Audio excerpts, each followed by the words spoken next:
Bishop, thanks for being with us again today. Good today. to be here again. Last week we witnessed the 42nd annual March for Life down in Washington, D.C., and they claim 500,000 people were there, which is a pretty good crowd, but once again this march doesn't get much press. You know, the secular press seems to ignore it. What seems to be the problem with the mindset of the secular press and this issue, this life issue? Well, the secular press is really into liberalism, so that means that anything that you want to do, as long as it's legal, you can do. So anybody protesting against that is ignored. So I guess we could expect that.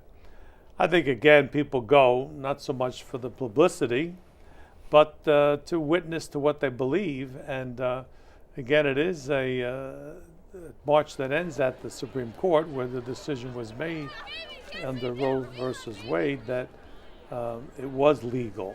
And I think that's the whole point, to show that there are people, and especially today more and more young people are part of the march, who believe that this is wrong, to have what basically has come down to be abortion on demand in our country. Yeah.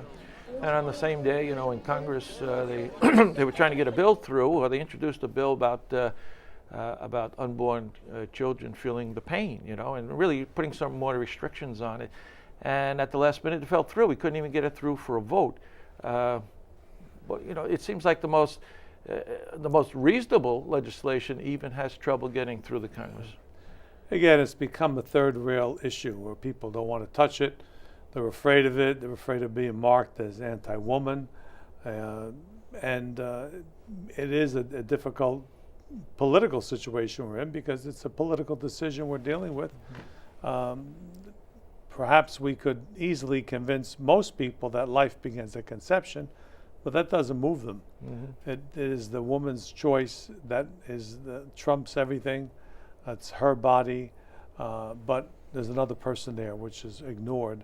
So it is very difficult, and I think, again, people are afraid to take a stand on it unless they would have a lot more political pressure, and I think that's what is necessary, that not just witnessing in the march, but working politically with our elected officials to make them understand what most people want. The polls tell us that half of the population, a little bit more than half, would be against abortion on demand. The other half would be for it. So you do have a split, but again, you could work with the people who are against it to see if we can limit the number of abortions, which I think is the first step. Yeah. Do you think in our lifetime we'll ever see a time when abortion is illegal in this country? Who knows? I mean, it's hard to predict what could happen. Yeah. We had a good representation from our diocese there. You know, over 500. 10 buses, yeah, right? It was terrific, and a lot of young people, high schools went down there. Also in this diocese, we had the celebration of the Pro Vita Mass last week, and that was a tradition that's been revived here in the diocese. Right. What led you to bring that back? Well, because the Knights of Columbus and their chaplain, Father Michael, asked to have it, and I was more than happy to do it. I'm not even sure why it dropped out of existence. I think it was that there wasn't anybody promoting it. Again, I rely on people who are doing these things to bring it to my attention. I can't organize everything that's happening in the diocese, so I do depend on other people, and somehow it did fall through the cracks. Yeah, and of course we honored an old friend. Bishop Caggiano was back. It was good to see him. Why do you think they chose Bishop Caggiano?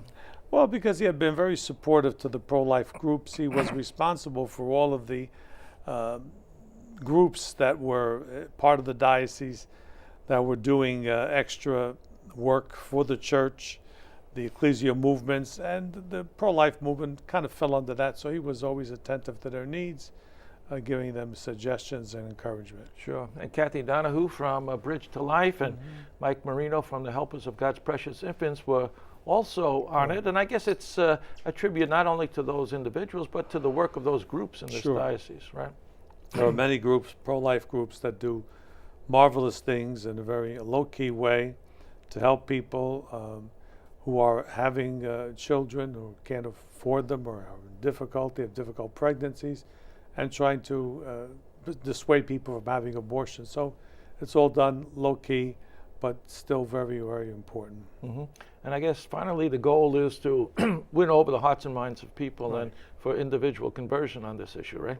That's the only thing that's going to work, is people need to be convinced that this is a crime against humanity, really. Hmm.